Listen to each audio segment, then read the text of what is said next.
My dad works in B2B marketing. He came by my school for career day and said he was a big ROAS man. Then he told everyone how much he loved calculating his return on ad spend.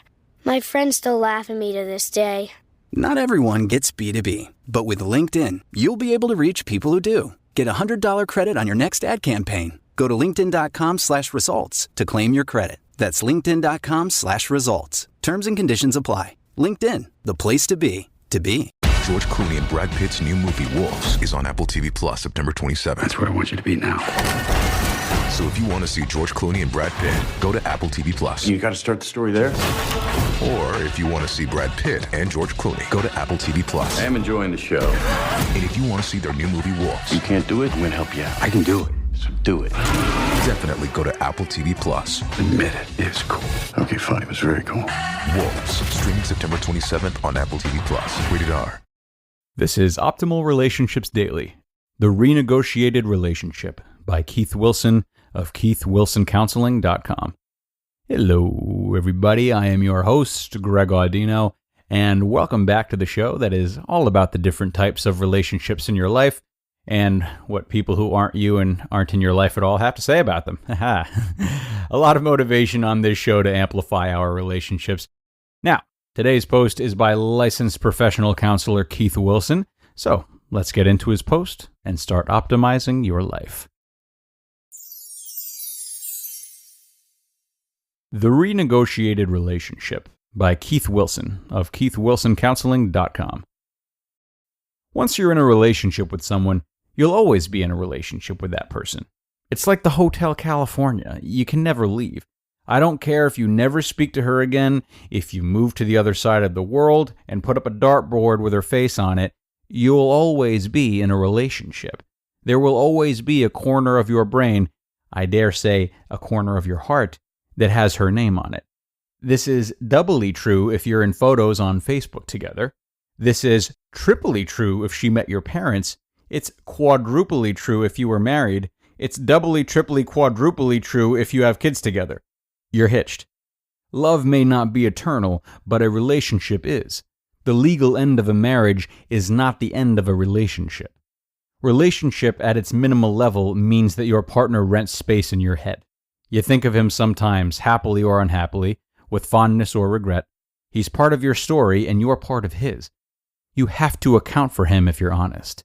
You'll be flooded with memories, good or bad, after the most trivial cues. He'll affect the way you relate to anyone else. He'll always be an item to compare and contrast. Usually, there are more feelings, many more. They may be negative feelings. You might hate her, but hate's a feeling. At some point, time and time again for the rest of your life, when the right buttons are pushed, you'll be transported by your passions. You've seen this in others. You've had beers with the man who, at the mere mention of his ex, goes on a 10-minute tirade about the shrew. You've drained a bottle of wine with a friend who combs over every detail of her ex's pervasive perfidy. These are people still in relationships, even though their divorces are final. By the way, love and hate are not that far apart. They're both intense. They're both very, very far away from indifference. You'll never be indifferent about a former partner, no matter how hard you try and fake it. If you agree that you will always be in a relationship, then the question is, what kind of relationship will it be? Seizing the rope. Picture yourself having fallen off a cliff and hanging on to a bush. Just as the roots are beginning to give, someone lowers a rope down to you. It's the person you once loved, who hurt you, and you no longer trust. Do you grab the rope? I think, no matter what you might say, you'll grab the rope. But maybe not until after that bush begins to give way. If you don't grab the rope out of spite or stupidity, because you don't want to give him the satisfaction of saving you, then you die. If you do grab the rope, then you've demonstrated that no matter how untrustworthy a person is, if the need is great enough, you'll trust him. After he hauls you back up and you catch your breath, you might not fall into his arms and live happily ever after. The wounds of the past are still unhealed. He may have saved your life, but he's still a jerk. However, you have succeeded in setting aside your differences to work together towards an important goal. You briefly renegotiated your relationship. I tell this story as a way of saying that sometimes, not only when you fall off a cliff, you still have a need that only your former loved one will satisfy. When that happens, you renegotiate your relationship. The renegotiated relationship. Once a relationship is made for one purpose, it's possible to change that purpose to another. When you get together with someone to hang on Friday nights and you end up having sex, you are renegotiating the relationship. When you decide to be exclusive, you've renegotiated it again, and again when you give her a ring. Before you know it, your relationship is all about raising kids and paying off a mortgage. Hopefully, you still enjoy each other's company on Friday night, and in long, vibrant marriages, purposes accumulate. In ailing ones, old purposes die off.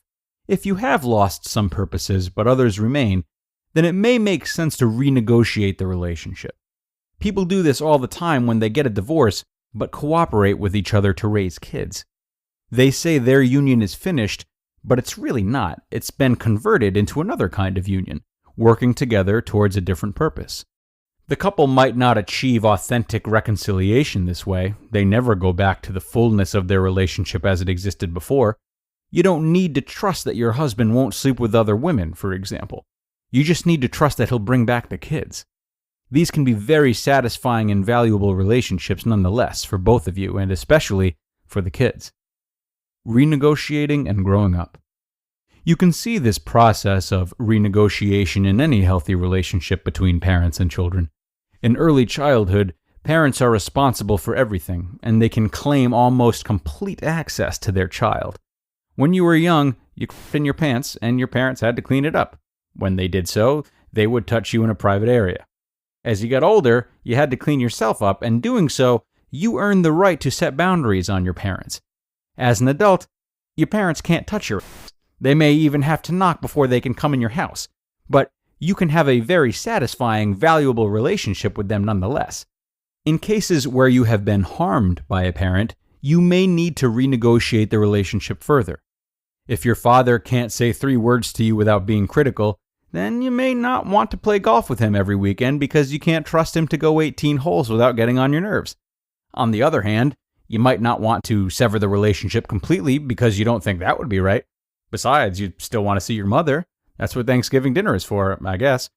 For the sake of peace, your relationship has been renegotiated into one where you have a meal once a year.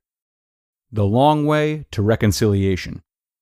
When someone has been harmed in a relationship and the relationship is renegotiated into something more limited, we can't really say the partners have achieved full reconciliation. It's not like they've gone back to the way things were before, but they've negotiated a peace, so to speak. They instituted a demilitarized zone that none can cross.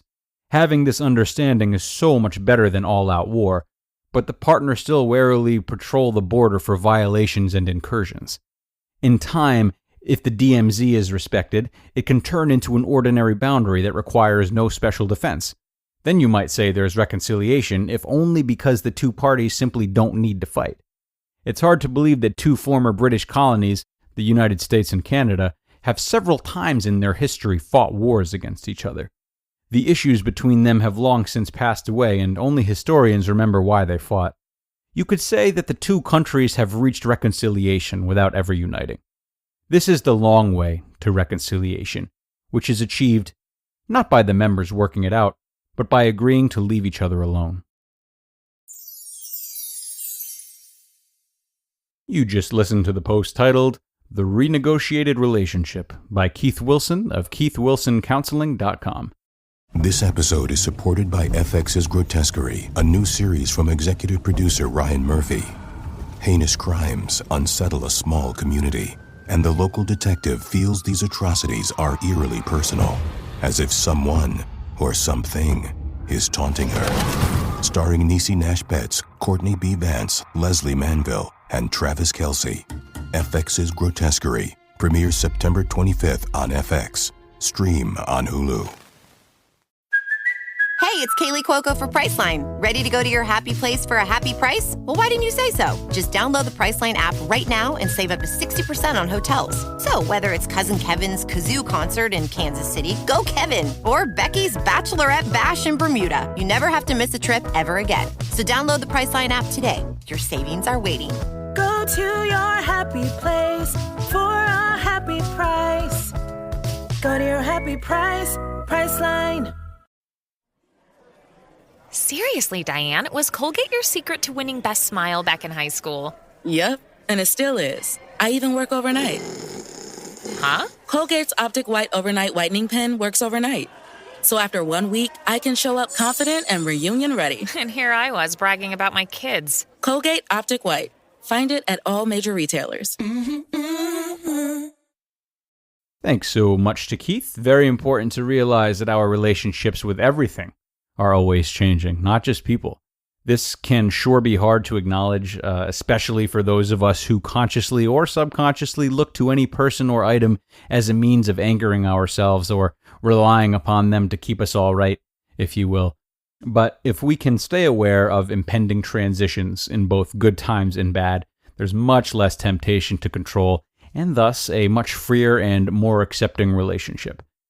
That'll do it for today, though, my friends. Thanks so much for tuning in, and I will see you tomorrow with a post for parents where your optimal life awaits.